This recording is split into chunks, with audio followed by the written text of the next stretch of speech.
Rimworld has always been a game about survival, strategy, and the unpredictable chaos of life on a distant planet.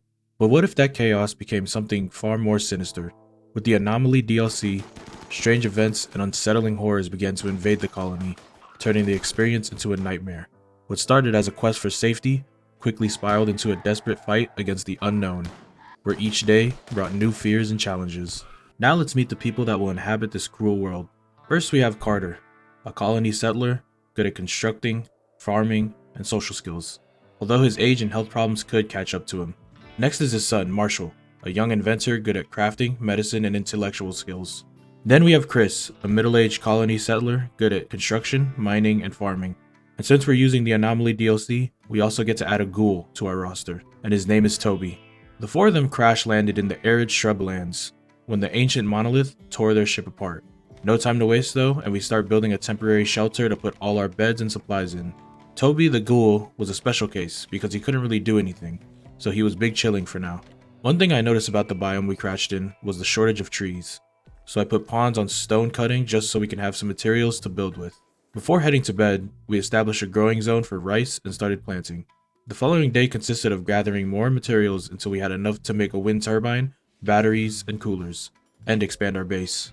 During which, the fallen monolith started acting up, and we were told to be prepared in the next couple of days. In perfect timing, a mad rat caught Chris off guard and got a couple hits in before dying. Now this is what the base was looking like. On the left was a storage room / freezer, where we threw everything from components to fresh meat. Pretty unorganized, but it'll do for now. And the room on the right was the barracks / kitchen / research lab. Before the night ended, I added a growing zone for healing root and cotton. Chris was our main hunter, and we equipped him with a shotgun and sent him out to do his thing. The monolith started rumbling, so I sent Carter to investigate. But while he was investigating, he began to hear faint hums and visions started to creep into his head. We weren't taking any chances, so he just walked away. A random rhino was tamed, but I don't think we were ready to take care of him yet, so instead he became dinner for tonight. Our first raid was about to go down, a pirate from Akemi's pigs. I sent Toby and Chris to dispatch the pirate. She didn't fit the criteria to join the colony, so we just let her bleed out. An hour before the monolith twisting, I drafted all the pawns and posted them up outside. But to my surprise, there were no monsters that attacked us. Instead, the monolith transformed and we unlocked a new research tab, specifically for Anomaly. We also got an entity codex, which helped us learn more about the monsters and different events that will happen. And a new quest was added to discover 7 of these new anomalies. One actually sprouted right next to our base, and it was a harbinger tree. Harbinger trees only grow if you feed them raw meat or corpses, and once fully grown, you can cut them down for twisted meat, but more importantly, bioferrit, an important material needed for a lot of crafting recipes. The next few days, a putrid stench hit the colony, bringing down the mood for every pawn that was outside. We had to suck it up though, and build a lab to keep all the entities we capture in the future. And speaking of entities, a new one just revealed itself. Sight stealers are fragile but deadly. They render themselves invisible until they get close to their victims. The sight stealer was inches away from ambushing Chris while he was out hunting, but Chris was fast enough to run back to base. We downed the entity and had to quickly make a holding platform to capture it. Once captured, we can study them to progress the Anomaly research tree, and extract bioferrit out of them. Our lab was not fortified enough yet, so we made the decision to execute the sight stealer and he was eaten by Toby. A previous member of the crew named Lucky crash landed on the planet. Sadly, she turned into a ghoul, but at least she was the perfect test subject for a newly built lab. Weird little side note here, she was also Carter's daughter, but he's 58 and she was 53, so the math was not mathin'. Anyways, with the help of Lucky, we learned how to build psychic rituals. But before we could build one, another raid was starting. Akemi's pigs were not too happy about us being their neighbors. Minutes after the raid, an injured member of the pigs needed help. We tried to build a jail cell, but we took too long and he died. Food was running low, so Chris needed to make some big plays. This is where I realized ostriches were pretty damn fast. Thankfully, Carter was close by to help him out. I was also noticing that Carter was feeling down, and on closer inspection, he was sad because his dad died. And his dad just so happened to be Dill, the raider that just attacked our colony. I'm starting to think this guy has more descendants than Genghis Khan. The colonists were getting tired of sleeping in our barracks / hospital / dining room / kitchen, so we built some separate bedrooms. Now it's great to have Toby the ghoul around, but getting him raw meat and corpses to eat was a dilemma. But Toby was strong enough to hunt for his own food, so that's exactly what he did. Our base was finally starting to look decent, and the next couple of days was dedicated to farming and getting materials. A group of man-hunting beavers attacked us when we were running low on food again, so that was pretty convenient. Moments after the beaver hunt, we were raided by a new enemy group, the Busto Alliance. Toby ran circles around the raider while Chris shot them down. We captured the person, but they had a drug addiction. We weren't trying to deal with all that, so we just released her. Another site stealer showed up, this time right outside the front door, where we beat him down with the power of teamwork. We executed Lucky the Ghoul and replaced her with the site stealer. The bedrooms were pretty dull, so I added some furniture and statues. Our anomaly research was doing well, and we learned bioferret extraction. Now we can extract some bioferret directly from the entities that we captured. A quest caught my eye, and it was not too far from our colony. The chief of a friendly tribe informed us of some valuable loot nearby. The quest would take around 2 days to complete, so I sent Toby and Chris. While we wait, let's watch Carter throw up because of his food poisoning. Once the boys got there, they carefully approached the building, when all of a sudden they were ambushed. Thankfully, it was a really shitty ambush. Chris went inside the building and we got the Psychic Soothe Pulsar. This will definitely net us some silver later on. We reformed the caravan and headed back home. Back at home, Carter was mentally breaking. I'm guessing it's from seeing his family lineage always dying, so he hid in his room. We cleared out the ancient building near the base to make some room for more expansions. It was a pretty bad couple of days for Carter because him and Marshall contracted gut worms. Chris had to become our impromptu doctor. The site stealer escaped from the lab, but he was easily recaptured. No thanks to Carter over here. We saved a survivor named Michi, and they are currently healing. The following days, half our colony was bedridden, so Chris and Toby had to take the lead for a bit. But I made the fatal mistake when I sent Toby to fight a boomalope. He managed to take one down, but the rest of the gang jumped him, and he ended up dying. Chris took out the remaining herd. A group of slavers came by the base, and we sold the pulsar we got from that quest earlier. On the topic of quests, another one was available. A geologist named Ethan was being chased by some tribespeople. He asked us to take him in, so we said yes. Ethan became the 4th member of the colony. All around, he had pretty good skills, but his biggest setback was he was incapable of violence, so no weapon will ever touch this man's hands. He was also a misogynist, which was kind of messed up, dude. Either way, his enemies are my enemies now, so we have to take on the tribespeople chasing him. It was a tough fight and Marshall even ended up going down, but we pulled through and took him out. Not even an hour after the last raid, the same tribe sent in one more guy to try to get the job done, and he did not get the job done. In the rice field, Carter and Chris get into a heated argument, and Carter ends up calling Chris a bison. They started throwing hands immediately. Once they were chill again, they both did the walk of shame to the medical room. The ground started shaking, and a small pit opened up, revealing a new entity called the Flesh Beast. We prepared for the monster's attack, but a wild fox just kinda killed it. Back to work then. We finally made a ritual spot, and I sent all the colonists to perform a ritual that attracts entities which can be captured and studied. After the ritual was complete, we waited for the entities to come, and later that day, 2 shamblers showed up. Shanks are tanky creatures reanimated after death. Then we replaced the site stealer in the lab with one of the shamblers. We had a close call with a rhino, but everything worked out. And it was Carter's birthday, and his birthday presents were old age and a bad back. He better get his ass up though, cause there was another raid. 2 raids back to back actually. The first was the Busto Alliance, and they sent 2 guys who got shotgunned instantly. Next was the Akemi's Pigs, who had Dan, and Dan was the brother of Carter? Not this shit again. Family or not, we beat them up and captured one of them. Next to the jail and med rooms, we built a workshop. After a couple of days, we finally convinced Lumi to join our group, making her the 5th member of our colony. Chris and Carter started round 2 of their rivalry, and since old age caught up to Carter, he got beat down. I think this is considered harassment at this point. They had a gun this time, so it was a little more difficult. Chris was in a bad mood from his following injuries, so he decided to start insulting his fellow colonists. The next raid should have been easy as usual, but mistakes were made. The Ambus Union came with 2 raiders, both equipped with short bows. I positioned everyone at the front of the base, expecting the raiders to come straight to us, but Skunk had other plans. The other raider aggroed to the pond, and we took him out, but Skunk wrapped around our base and set fire to all our crops and broke the wind turbines. Chris got to Skunk, but he could not connect any of his shots, and he ended up going down. Now I'm new to Rimworld, so what happened next kind of shocked me. Skunk downed Chris and started to kidnap him. I was in awe, but I was certain we could save him. Lumi chased him down, and surely she could kill him, right? She missed every single shot. Chris was officially captured by the Ambus Union, and everyone's mental was at an all-time low. We put out our remaining fires and rebuilt our wind turbines. Marshall was at an extreme break risk, and he finally cracked. He was flown into a murderous rage and targeted Lumi. Thankfully though, Lumi quickly arrested him. Once he was captured, he entered a catatonic state. Now our colony was not looking too hot right now. We were back down to 3 colonists, and those 3 were barely holding on. And to be honest with you, this is where I usually quit. But I wanted to see the story through, so for the next couple days, the colony just focused on maintaining food and researching. I forgot to record most of this part, but eventually the colony got back on their feet. Marshall was healthy and joined the group again, and we made some important tech advancements like geothermal generators. Carter rizzed up Lumi and now they're lovers. We rescued an injured survivor named Eliana. and we started construction on a building for more rooms. Ileana was very quick to join the colony after she healed up. She made a great first impression on the group by going on an insulting spree. Some shamblers showed up and almost took out Carter. Luckily he wasn't too old and he ran fast enough to the group where they gunned the shamblers down. Once the bedrooms were done, the pawns were pretty happy with it. I made these ceremonial hoods which looked interesting. We got rid of the old bedrooms to make our lab even bigger. But as we were building, we were attacked by a new entity called the Gore Hulk.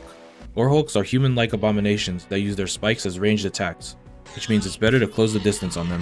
For its scary name and appearance, it surprisingly went down quickly. It was knocked out instead of dying, so we made an improvised holding cell. But I realized this thing could get out pretty easily, so we just executed our shambler and replaced them. Some traders pulled up again and we bought some cool looking bioferret masks. Ethan and Ileana fell in love, which made Marshall the ultimate fifth wheel of the group. A quest for a valuable stash popped up, and it was close, so we accepted it. I sent Carter and Lumi, who were going to be out for a day and a half.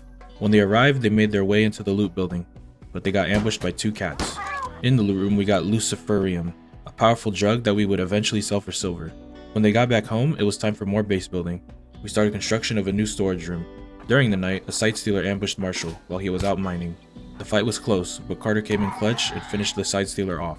He brought Marshall back to the infirmary and we even managed to capture the entity as well. A pack of man-hunting rats came by and they were easy to kill. But not soon after, a toxic fallout fell over the region. Any person or creature outside for too long will get sick. A survivor crash landed and instead of rescuing them, I had another idea. I heard body parts sell pretty well in this game, so we cut out her left kidneys. The surgery was so successful that we went for round 2 and cut out her lung. After that, we just released her. The pawn started to transfer storage into the new building. We needed more food, so I drafted Marshall and Lumi to kill some rhinos for meat. When the trader came by, we sold the kidney and some luciferium for a lot of silver. The Gore Hulk in our lab escaped and almost killed Ethan, but the others came just in time. Right after we secured it, another raid took place. 3 armed raiders with knives. The fight was very messy, and Carter and Ileana ended up going down. The last raider decided to run away. Another person named Boone crash landed, and we rescued her instead of harvesting her organs. Right when we put her in the medical bed, she joined the colony, making her the 6th member of the group. This was the worst time for a raid though, because half of our people were injured. An intense shootout began, and we were pinned on all sides.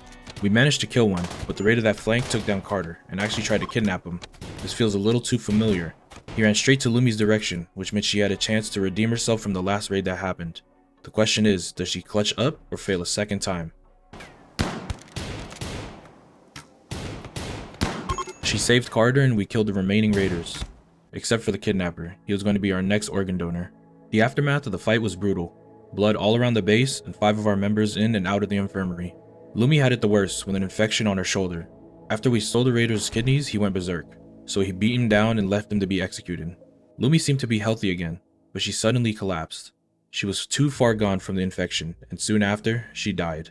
This was a sad death for everyone in the colony, but especially her husband Carter. He was at an extreme break risk, and eventually went into a murderous rage while an entity escaped. It was a hectic night, but we managed to recapture the site stealer and then arrest Carter before he could kill anyone. Now we had a food problem. This was the only food we had left, some rice and some simple meals. We needed a stable source of food, and this is where I learned the power of nutrient paste. In our freezer, we built a nutrient paste dispenser and a bunch of hoppers. This is going to be a way more efficient way to get food because it eliminates the need for a chef. The only real downside is it tastes terrible and slightly lowers the mood of colonists, and that's honestly a sacrifice I'm willing to make. To balance this out, we improved the living area with furniture and statues again. Shortly after, Ileana and Ethan got married in Boone's room, which was a little weird. Then the Gore Hulk in the lab escaped, and unfortunately it took too much damage and died. Carter was finally sane enough to rejoin the colony. We moved our farms and wind turbines closer to avoid any mishaps. We discovered 7 of the 8 basic entities, so now we can attune to the monolith. I sent Ethan to attune to it. Carter had the fastest rebound and fell in love with Boone. Didn't your wife die like 2 weeks ago? While some dark clouds flooded the region, a massive hole opened up right next to our farm. The hole spawned in flesh beasts that we quickly killed and captured. We were now able to make a high-tech research table for more advanced projects. Marshall and Ethan contracted muscle parasites, which sounded pretty scary, so we made sure we were healing them accordingly. Our base needed some defenses, so we built a long wall surrounding all the buildings. While we were building, a lone survivor named Fenwick came to the colony and wanted to talk. Now, Fenwick was a weird guy, but a smart guy, and he claimed he had a scientific breakthrough and wanted to join our group and use our lab. But he seemed shady and a little crazy. So after thinking about it, we decided that it's best if he did not join. But once we told him no, he attacked us. We did not take too kindly to that, so we took him down, captured him, and executed him. And also took his charge lance weapon, which looked pretty cool. The pit rumbled and erupted with flesh beasts, but the wall and traps proved to be a good investment. We upgraded the lab with inhibitors to strengthen the room, and a bioferret extractor that automatically extracts bioferret. A new entity just dropped, and it's called Blood Rain. Blood Rain is when it, rains blood, but people exposed to the rain for too long become berserk. I sent all the pawns indoors, but the rain already got to Boone, and we had to subdue her. When the rain cleared up, a mysterious obelisk crashed nearby. We had a choice of either studying it or destroying it. Destroying it sounded too risky, so we decided to study it. There were also some shamblers near the obelisk that we had to get rid of. The next day, a deathly gray cloud descended on the area. This contaminated the air, causing any corpses outside to reanimate, and there were a lot of bodies outside. Now, a big mistake on our part was accidentally luring the whole pack to the base. We held at the entrance of the base. Luckily, only Carter went down. We had to quickly build a crematorium and get the bodies inside before they could come back to life. The timing was not in our favor, and we had to fight the shamblers multiple times before getting inside. Once the crematorium was built, we started to burn the bodies. The next couple of days were just devoted to crafting and researching. Then the pit spawned in flesh beasts again. This was a regular occurrence, so we had to eventually seal the hole by going inside. But our colonies were not geared enough yet, so that was our next goal. Luckily, we just learned how to make assault weapons, and a new rifle introduced an anomaly called a Hellcat rifle, which was equipped with an underbarrel flamethrower. I gave the gun to Marshall, and he tested it out on some beavers. The obelisk was studied thoroughly, and now we can cause a mutation on one of the pawns. So he volunteered Carter as tribute. Once mutated, he gained a flesh-mass stomach, which was very painful, but it prevented food poisoning. And after his mutation, he had his second marriage, which was still being held in that bedroom. We tamed a random elephant, and he was making himself at home. A hunter named Foley became our next group member.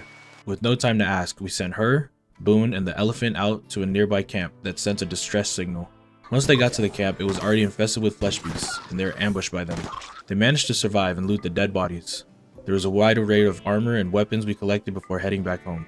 The other obelisk closer to our base was fully studied, but instead of saying mutate, it said duplicate. So I chose to duplicate Marshall, and 5 seconds later, there's another Marshall. A couple days passed and we were invaded by cultist hate chanters.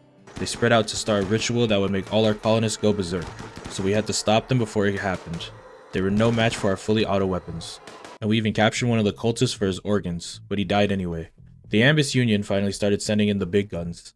They put up a good fight and even took down Boone, but we killed all of them in the end. After the fight, we learned that Marshall too has decaying organs because he's a clone.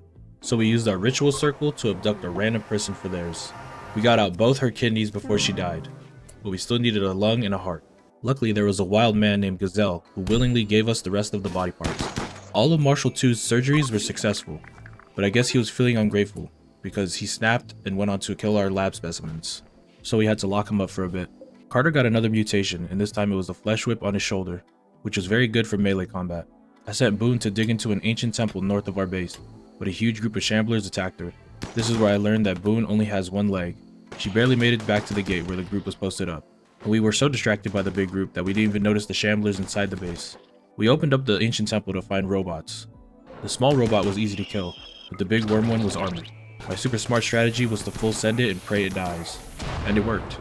We got rare materials like pulsars and uranium. Our colony was pretty solid. We had good gear, sustainable food, and a storage room full of materials. So it was finally time to enter the pit that has been a problem for so long. I sent 4 colonists into the pit to scout it. The cave was filled with flesh walls and monsters. We destroyed some of the walls and even managed to kill some of the flesh beasts. We took the expedition slow and sent in pawns at intervals. Some cougars invaded and we got a chance to test out our flamethrower. After a day or two exploring the cave, Marshall made a shocking discovery while on a solo run. He found a dreadmeld, which was an amalgamation of smaller flesh beasts. It was slow but tanky, and spawned in finger spikes when you damaged it. Marshall took some shots at it, but there was no way one person could kill this thing, so he retreated for now.